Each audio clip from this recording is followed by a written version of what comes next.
Hello everyone, this is Maureen and welcome to My Crochet Story. Today is Tuesday, June the 4th, and I am here, as the title says, to give you another update on my mosaic meanderings. Now, if you have been following me for the last several months, I have been working on the Four Seasons mosaic blanket, Afghan, whatever you want to call it. It is put out by Abby McIntyre from Get Your Hook On, and I will show you to refresh your memory again on the pattern here. There will be a link for you down in the description box so that if you wish to, if you wish to purchase it and put your own spin on it or follow her color patterns just like she has, then you'll find the link down there. Now, if you are new to mosaic or you've never tried it, as I've been telling you, it is super easy. You just need to know how to chain, single crochet, and double crochet.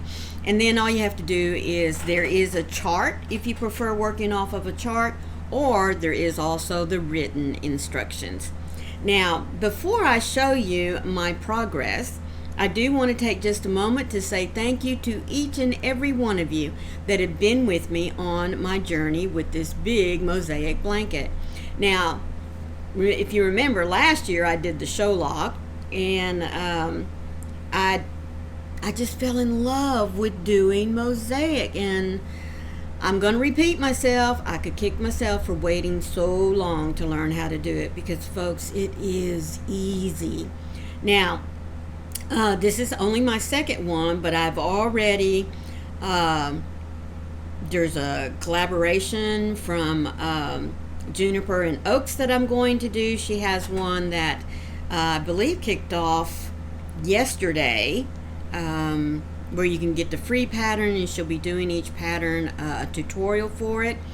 If I can remember, I'll leave a link for that. I've also already purchased another mosaic blanket. It's called Blossoms. I'm going to be working on that.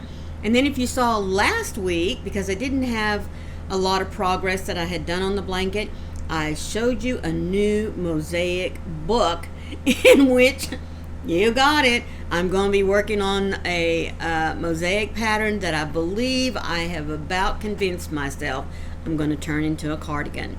But anyway, that gives you an idea of some episodes that you can see coming up for the rest of the year.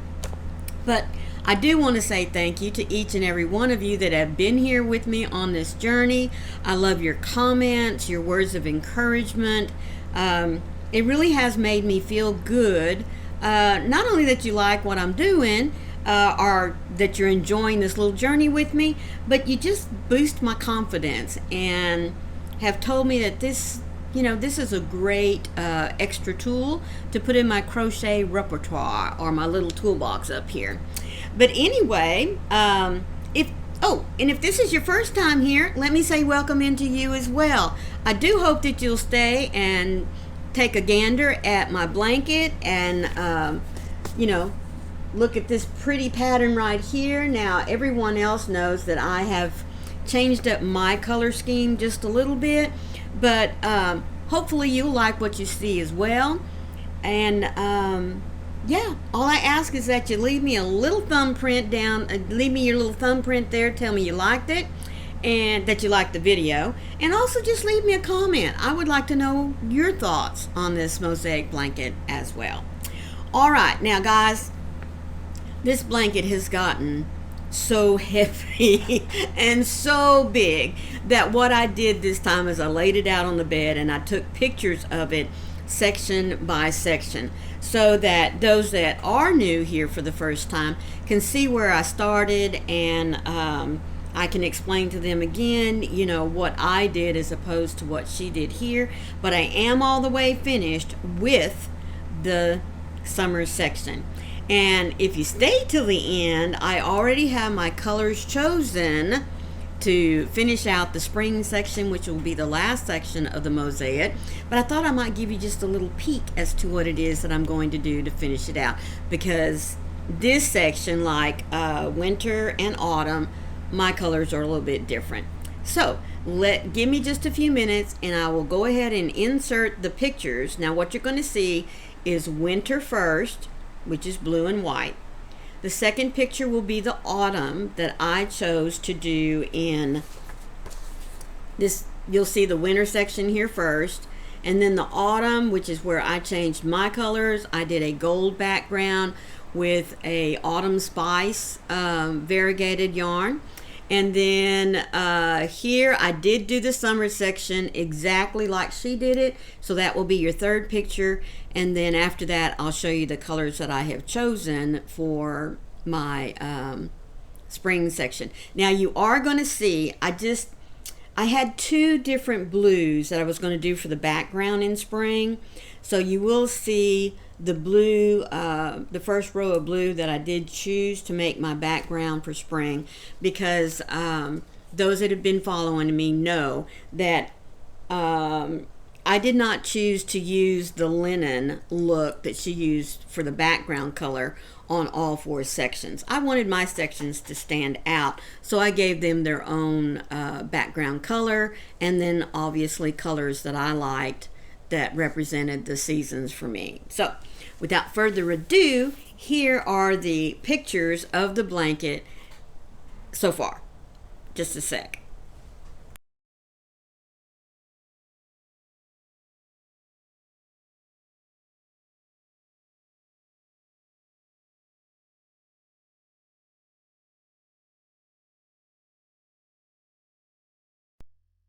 So I do hope that there was enough of a time span there for you to see the blanket so far.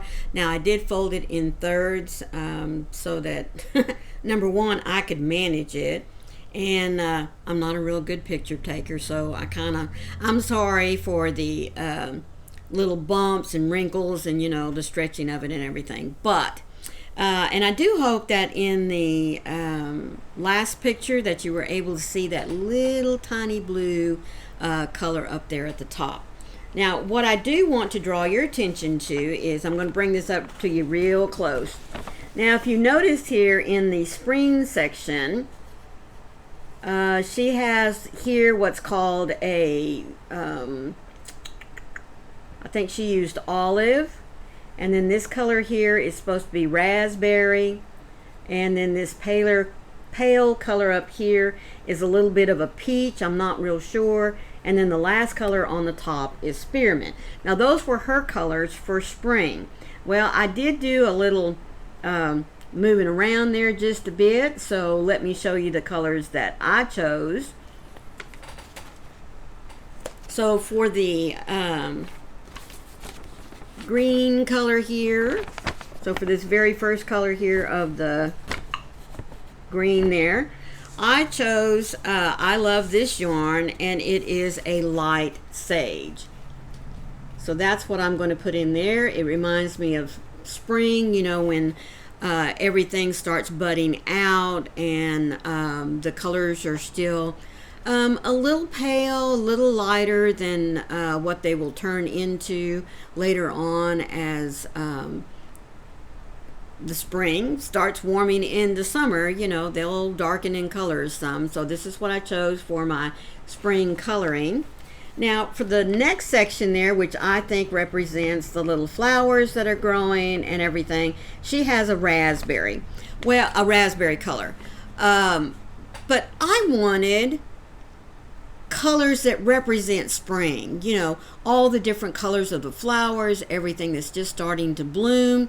And so this is also from I love this yarn. Now I've lost its little label, so I don't know exactly the color of it, but I love the multicolors there, the brightness of them. That's what I'm going to use for that section. I think it's going to be very pretty. So I just think that it represents all the colors of spring. Too, it kind of reminded me a little bit of all the little Easter eggs that are out there, when we celebrate Easter, all the different color eggs that you see. So that's what I chose to use for the representation of the flower. And then this little halo looking archway that's there, I chose to go with Again, I love this yarn from Hobby Lobby, and this is called a light peach. Now, I thought that it would tie very well into coming off that variegated yarn there. And then for the very last color where she used spearmint, I chose to go with, let me see the color. It's called Gray Mist. Now, in many parts of the country, spring still is very winter-like. And even out in Texas, I mean, we can be in the 80s one day and boom, back down into the 30s the next. So I thought that this would be a very nice color to also represent spring. Too, if the blanket ever gets folded in on itself, it's also a nice way to tie it into winter, you know, bringing in the gray days that start telling us that everything is starting to go dormant. It's time to take its nap and get rejuvenated before the spring hits again. So this is my lineup of what my spring section is going to look like. The green, and then the pretty gray, the pretty variegated for the flowers, this little arch of peach, and then ending it off with the gray. So that, folks, will finish off my blanket. And then all I have to do is snip the one end and weave in ends, because the other one I've been crocheting over the ends as I go. Now, those of you that are new here and maybe don't know anything about mosaics, what you do in the pattern is you start on one row, you have your yarn tail, you start the row, crochet across whatever stitches you're using, and then leave a tail and tie off. Start again. So you have tails on both ends. Well, for me, what I did on this particular blanket was I went ahead and crocheted over my yarn ends as I was starting the project, but then I left a good one over here because at the time I was pretty sure I was not doing an envelope border again, but I hadn't made up my mind what kind of border I'm going to put on there, but I think I have. I'll save that until I get through the end, and till I get to the end of the blanket and test it out just a little bit to prove to myself that that's what I want to do. But it is going to be, again, my own little take on the blanket. I know that her blanket does call for the envelope, but the nice thing about any project is, you know, you can always make it especially yours. So thank you so much for being here. I greatly appreciate your time as always. Please leave me a comment and let me know what do you think about my progress so far, and yeah, what do you think about my colors that I chose for spring? Alrighty? Okay, so until tomorrow, please remember, be the light out there in the darkness for someone today, because you never know, could be your light that they need to see. I love you guys. Thank you. Bye.